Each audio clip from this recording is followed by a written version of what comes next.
इंदौर शहर के गांधी भवन क्षेत्र में उस समय तनाव की स्थिति बन गई जब भाजपा युवा मोर्चा और कांग्रेस कार्यकर्ता आमने सामने हो गए, जिसके बाद में दोनों ही दलों के कार्यकर्ताओं के बीच में जमकर इस दौरान नारेबाजी होती है और हंगामे की स्थिति उत्पन्न हो जाती है। हालात धीरे धीरे बिगड़ने लगते हैं और इसके बाद में पथराव तक शुरू हो जाता है।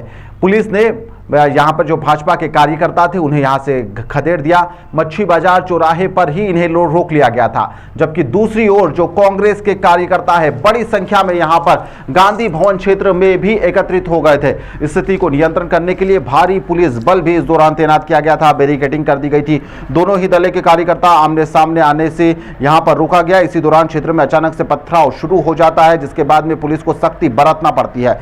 मौके पर भारी पुलिस बल तैनात किया गया है। भीड़ को तितर करने के लिए लाठीचार्ज का भी इस्तेमाल करना पड़ा।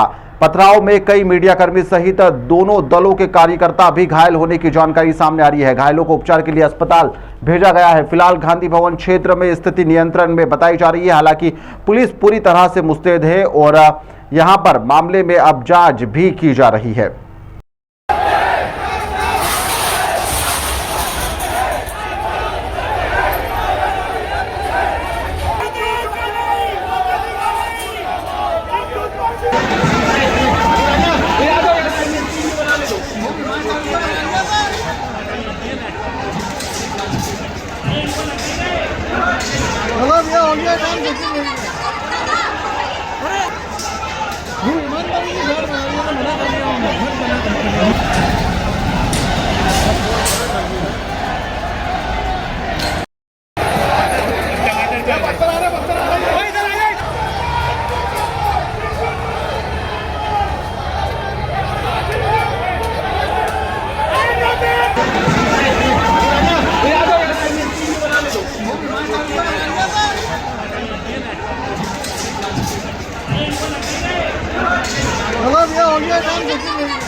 जी, ये आज इंदौर शहर के लोगों ने, माहिल्ला की पवित्र नगरी के लोगों ने एक भारतीय जनता पार्टी का एक नया और गंदा और विचित्र सा चेहरा, घिनौना सा चेहरा देखा। जब 9 की 9 सीटें आपके पास में, महापौर आपका है, सांसद आपका है, इंदौर शहर ने भर भर के आपको काम करने का मौका दिया, तो आप एक तरफ भागीरथपुर में 35 लोगों की मौत हो चुकी है। आपके मंत्री जी गलत बयानबाजी कर रहे हैं, लोगों के बारे में अनल बातें कर रहे हैं। लोगों का दुख दर्द बांटने की बजाय, उनकी दुख तकलीफ बांटने के बजाय, उनको पैसा नौकरी देने के बजाय आज आप मुद्दे से भटकाने के लिए कांग्रेस कार्यालय पे गुंडागर्दी करके हमला कर रहे हैं, पत्थरबाजी कर रहे हैं, चप्पलबाजी कर रहे हैं, ऑयल बम फेंक रहे हो।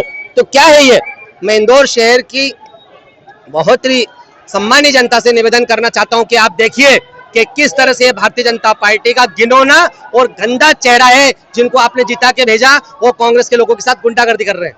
कितने लोग घायल हुए बताया जा रहा है? कुछ अस्पताल 6-7 लोग घायल हुए हैं उनके पत्थरों से। हमारी तरफ से तो किसी प्रकार की कोई पत्थरबाजी ना हुई है, ना हम इस प्रकार की व्यवस्था में ध्यान देते हैं, ना विश्वास रखते हैं। कोई एफआईआर वगैरह करवाएंगे इस मामले में? निश्चित रूप से भी बात करते हैं हम। एआई के विषय में जो भारत के लिए इन्होंने, कांग्रेस वाली हमेशा विपरीत चलते हैं और देश के लिए इतना गंदा बोलते हैं और टी शर्ट उतार के वैसे ही नंगे तो है ही है, कांग्रेसी नंगे हैं, पर यहाँ पे पुंगे बन के आगे जो, तो ऐसे कांग्रेसियों को एक सबक भी सिखाना चाहिए। और ये क्या जता रहे हैं? कांग्रेसी देश को क्या करना चाहते हैं?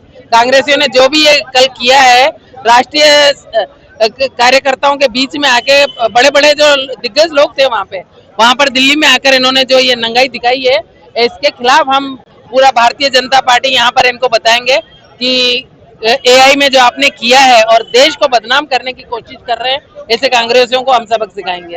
यहाँ पे बेसिकली ये है कि दोनों बैरिकेडिंग की गई थी और लगभग सफिशिएंट गैप था दोनों बैरिकेडिंग में।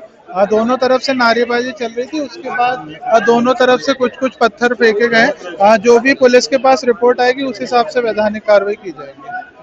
कितने लोग घायल हुए? घायलों की क्या? अभी संख्या का आकलन हुआ नहीं, कुछ 1-2 लोग, दोनों तरफ से 1-2 लोग संभवतः घायल हुए और उनको उपचार के लिए हॉस्पिटल भेज दिया गया। और जैसे ही वो थाने पर रिपोर्ट कराने आएंगे उस हिसाब से वैधानिक कार्रवाई की जाएगी।